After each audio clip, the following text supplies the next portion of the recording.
So hi guys, this is the first time I've tried to record something with the microphone on, so if it doesn't work, I guess I'm going to have to add captions like I did before.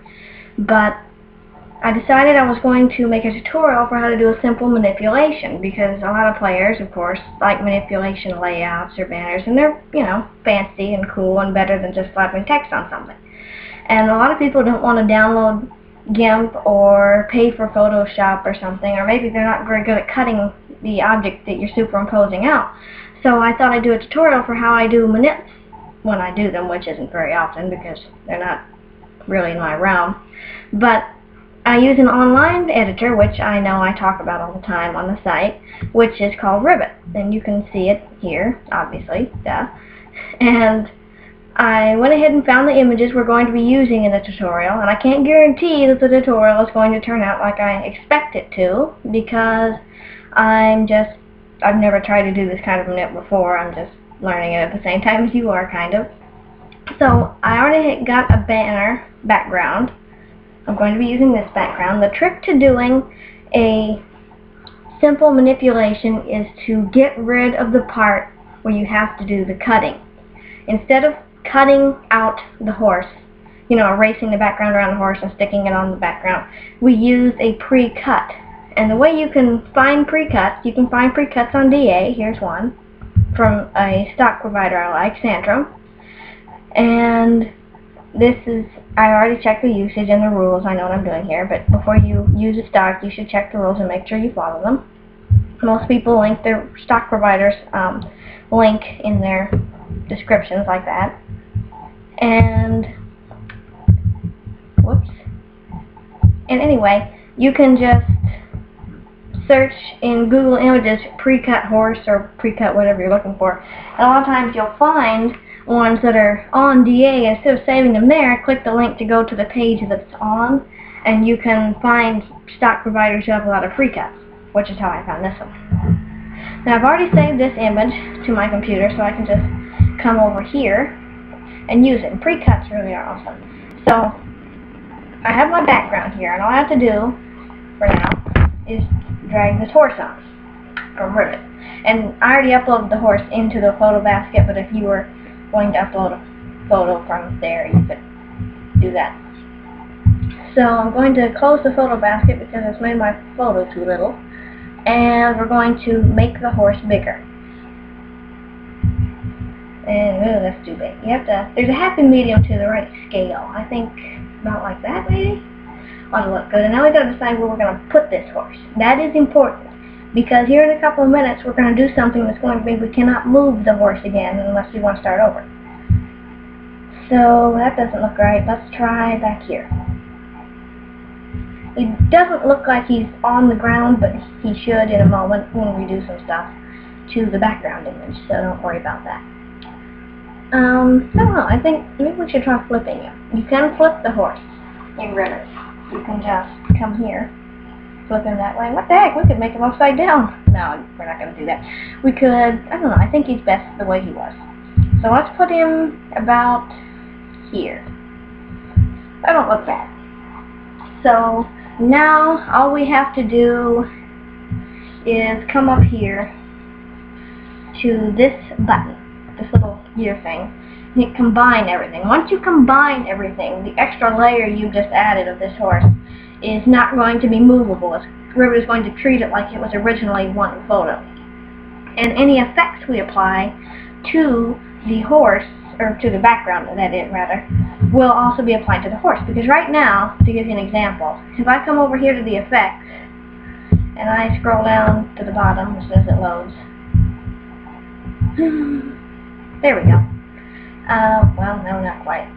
Yes, if I scroll down to the bottom, and I was to make a line here with the doodle option, you would see that the line goes behind the horse. It's not, the horse is not treated as part of this. So, if I come up here and hit combine everything, it's combined, and now, when I do this, we're covering the horse, which means Ribbit is now treating it as part of the photo.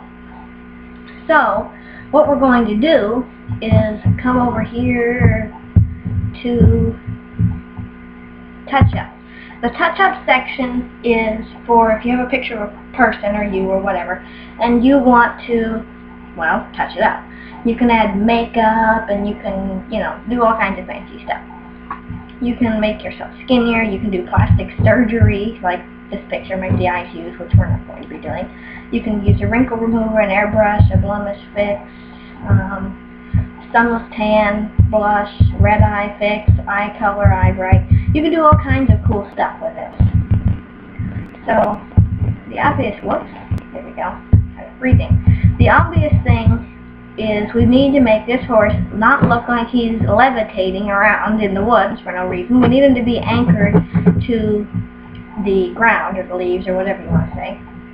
So the first thing you want to do is come to your blemish fix, because the whole point of blemish fix is to even out if you have like a, I don't know, a freckle or a pimple or something that you don't want. In the picture, you use the blemish fix to get rid of it. But you can also use the blemish fix, if we make it darn big enough. There we go. That's better. We can use it to make the horse look anchored. Just come down here and click around his hooves. And it's not really noticeable right now, but when you're all done, you'll see, if you were to save it before and after, you'll see the difference. You know, you can go all the way around the horse's edges, in fact, on his legs, and make him look like he belongs in the picture.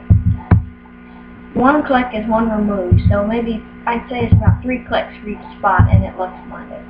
See, now his feet don't look like they're as high off the ground. They kind of look like they're attached, because we've taken out like the extra color, space, I guess, whatever. I'm not exactly sure why it works, but it does.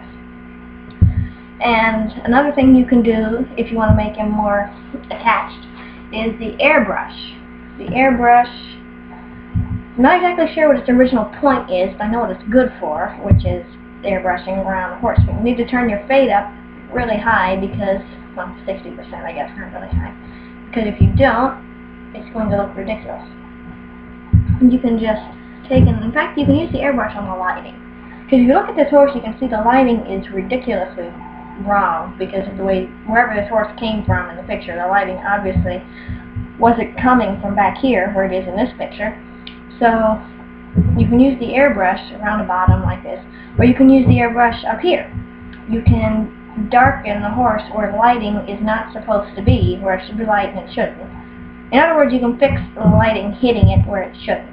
Just make this smaller. And brush that in. I think I need to turn the fade down. This isn't working. There we go. Now you can see the difference. There's a little bit of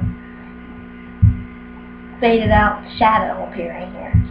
And you don't need to do it everywhere because light will inevitably come around the curves of the horse. But you can just do a little bit where you need to make it look like it's not illuminated somehow. And another thing you can do is you can take, well, first let's apply that. You can use the, now where is it? Ah, there it is. You can even use the highlights, like for hair, to change the lighting on where it's hitting the horse. Because we need light to be hitting the horse right through here. But as you can see in the original picture, this is dark right in here, and it's light back here. It needs to be light back here too. But light is hitting along the horse's neck, and it's shadowy there because of the original image.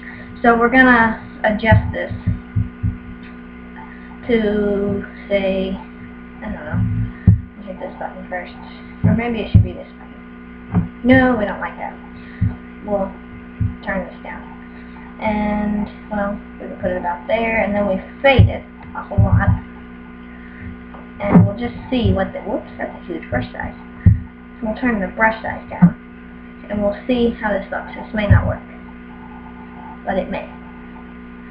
Oh, hey, this is working. You can see it's like lightening the color here. So anyway, after you do this, we're going to move on to darkening the areas that we're darkening. But unfortunately, there's a 10-minute limit on YouTube if you haven't given them your phone number to verify your account, and I don't have a phone number to give them, therefore I haven't verified it, and I can't do longer than 10 minutes. So this is going to be a 2-part video. Part 2 is coming in just a minute, And thanks for watching part 1, and I hope that you watch part 2 also because it's cool.